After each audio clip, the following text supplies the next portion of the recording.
You might think of Canada's financial system as, well, famously stable, perhaps even a bit predictable. Mm-hmm. And you'd be right, it is. I mean, we're talking about a system that handles an astounding $107 trillion in payments every single year. That's huge. Yeah, that's roughly $424 billion every business day. Mm-hmm. But here's where it gets truly interesting. This same bedrock of stability, it's undergoing a rapid, very deliberate transformation. Right. This market is actually projected to skyrocket, like from $1.43 billion USD in 2025 to a massive $18.34 billion USD by 2030. Oh, wow. That's a, 16.38% compound annual growth rate? It's kind of staggering. That is staggering. So how does Canada, known for its deep-seated financial stability, also quietly become this hotbed for payments innovation at such an incredible pace? Welcome to the Deep Dive. Our mission today is really to discover how Canada is balancing its long-standing commitment to systemic safety with this ambitious drive, a drive to foster competition, enhance security, and deliver cutting-edge payment experiences. Yeah, it's a real balancing act. Totally.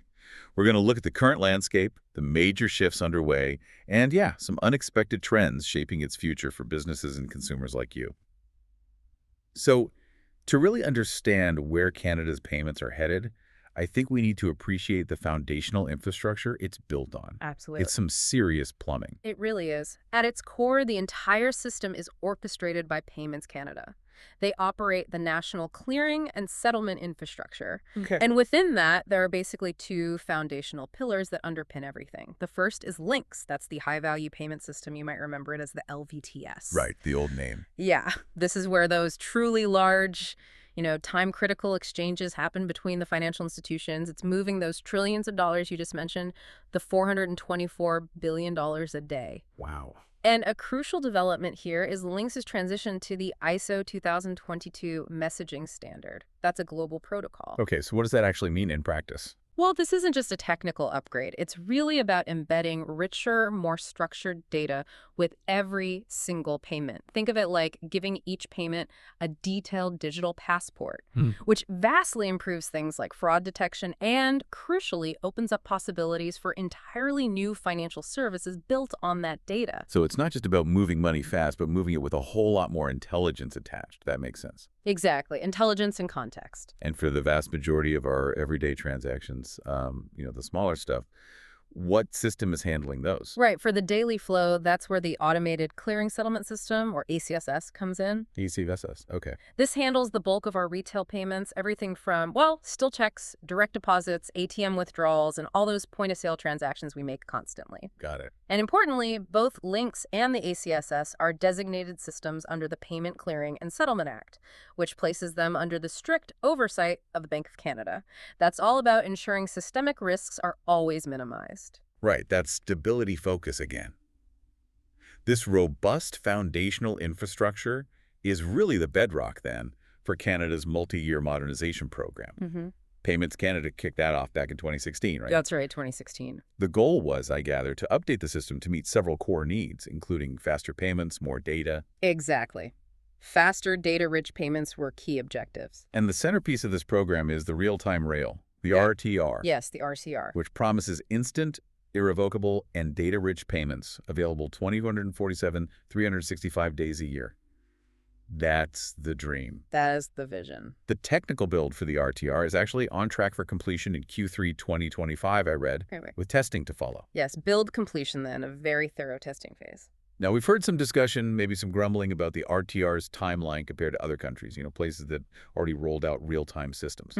What's driving Canada's particular approach here, especially when some might see it as, a bit slow? That's a really great question, and it gets to the heart of Canada's financial philosophy, I think. Our approach explicitly prioritizes safety and systemic soundness above almost everything else. Okay. So the perceived delays, they aren't just logistical hiccups. They actually reflect a very deliberate test and validate philosophy. This includes building in things like a centralized fraud services component right from day one, which isn't always the case elsewhere initially. Ah, interesting. So it raises that important question. In critical infrastructure like payments is a slower, more deliberate, and frankly incredibly robust rollout, ultimately the smarter one. Given Canada's long-standing commitment to resilience, it's very much a do-it-right philosophy. That do-it-right idea makes perfect sense in theory. I mean, you don't want to mess up national payments. Definitely not. But, some might argue that in a fast-moving global economy, speed is kind of a form of security itself. It prevents you falling behind. It's a valid point.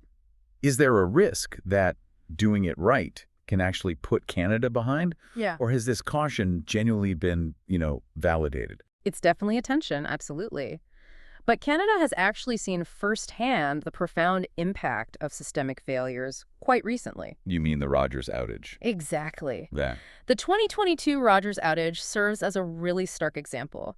That single telecom failure brought Interac services, which are fundamental to our daily payments, to a complete halt right across the country. I remember that day. Chaos. Total chaos. It prevented countless debit card payments. The estimated economic toll was around $142 million.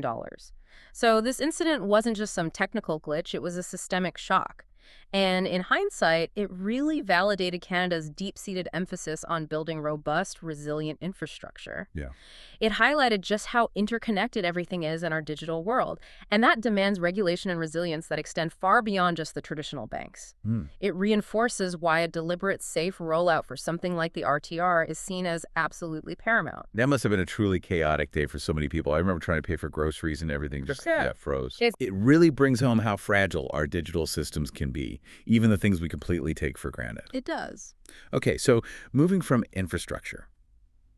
For a long time, Canada's financial sector has been largely defined by a few major players. We often call them the big six banks. The big six. What does that kind of concentrated market mean for competition and innovation in payments, both the good and maybe the bad? Yeah, it's a critical aspect of the Canadian landscape.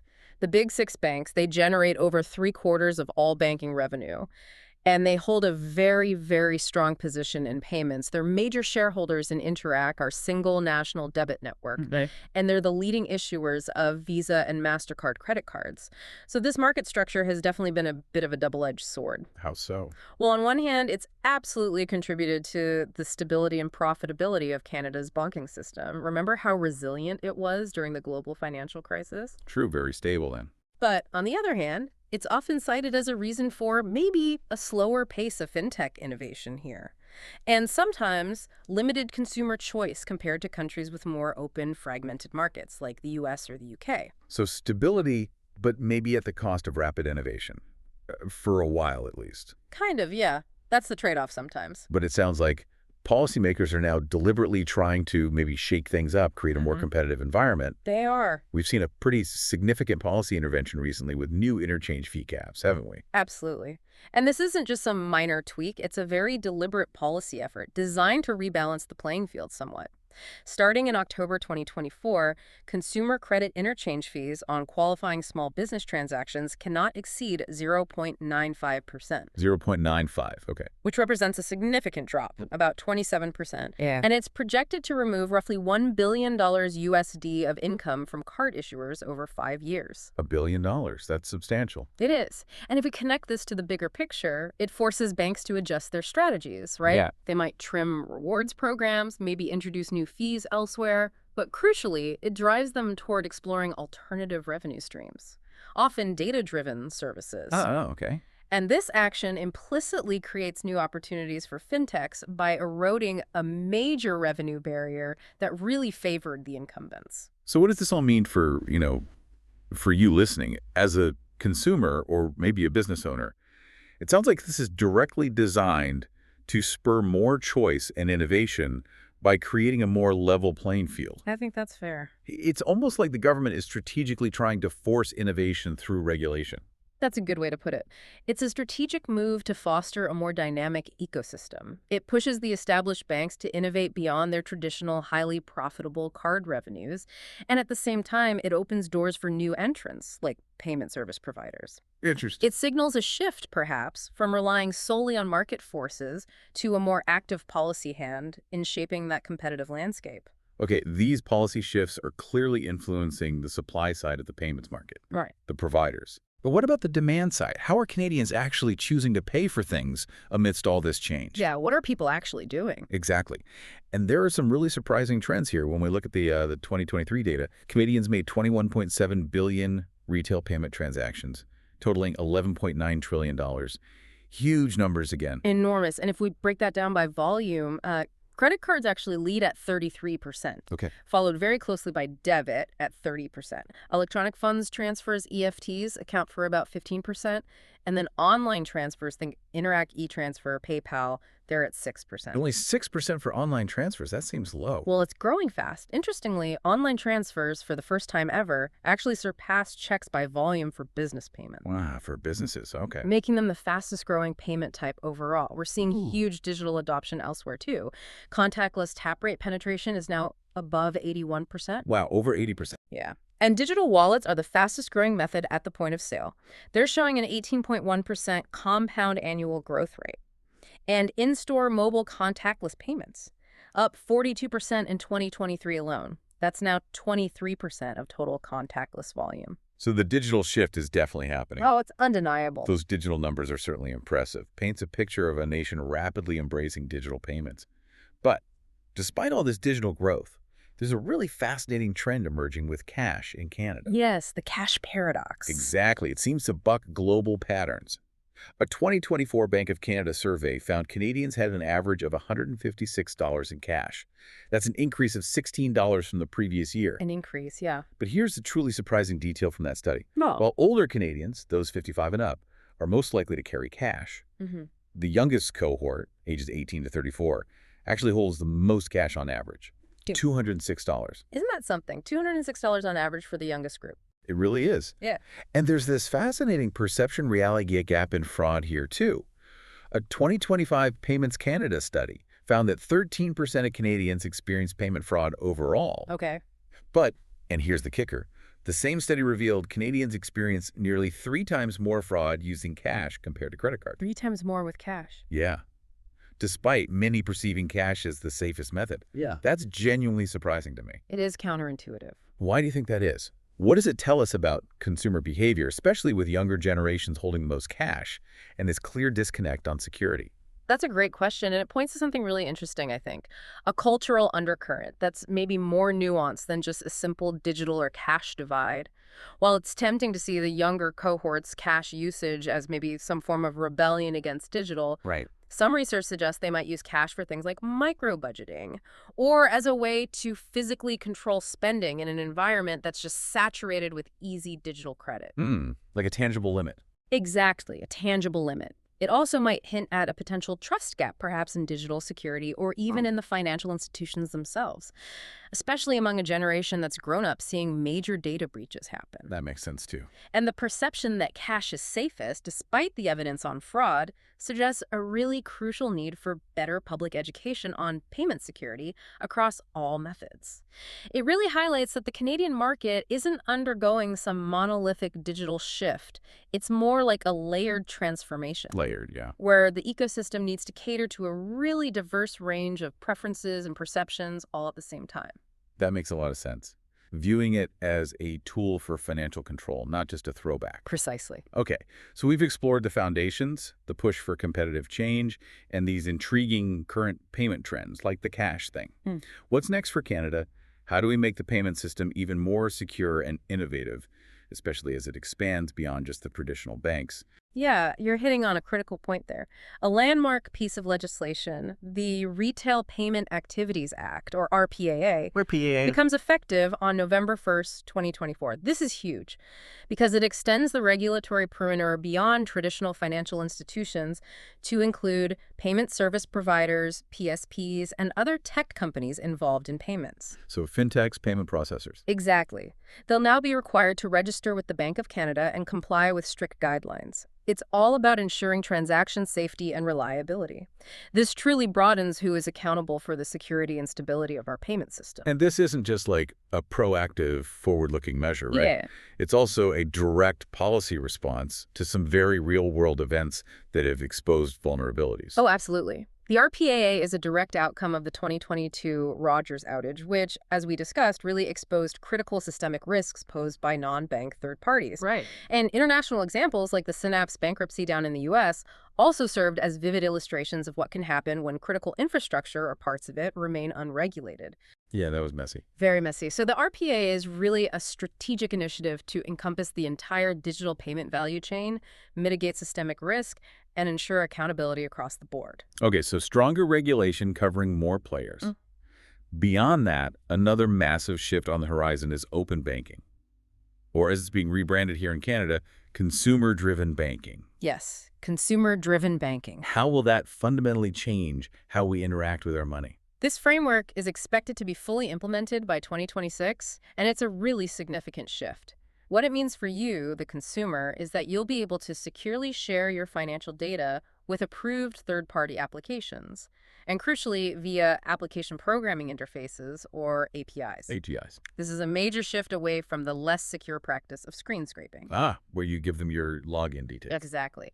Which currently requires you to provide your banking credentials to third-party apps, posing pretty significant security and liability risks. Yeah, I never liked doing that. Nobody does. So by providing a secure and standardized method for data sharing, consumer-driven banking is expected to greatly increase consumer choice, and it should empower fintechs to create innovative financial tools and services.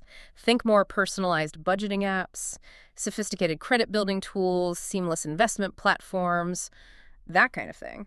So if the RTR, the real-time rail, is like the superhighway for payments, then consumer-driven banking sounds like the framework that lets new types of vehicles use that highway more securely and efficiently. Am I thinking about that correctly? That's a perfect analogy. Absolutely perfect. And what's truly fascinating here, and really important, is that the real-time rail and consumer-driven banking aren't separate, independent initiatives. Oh, yeah? They actually form a cohesive, synergistic national strategy. It's very deliberate. The RTR provides the underlying technical rail for instant, data-rich transactions. Well, highway? The highway.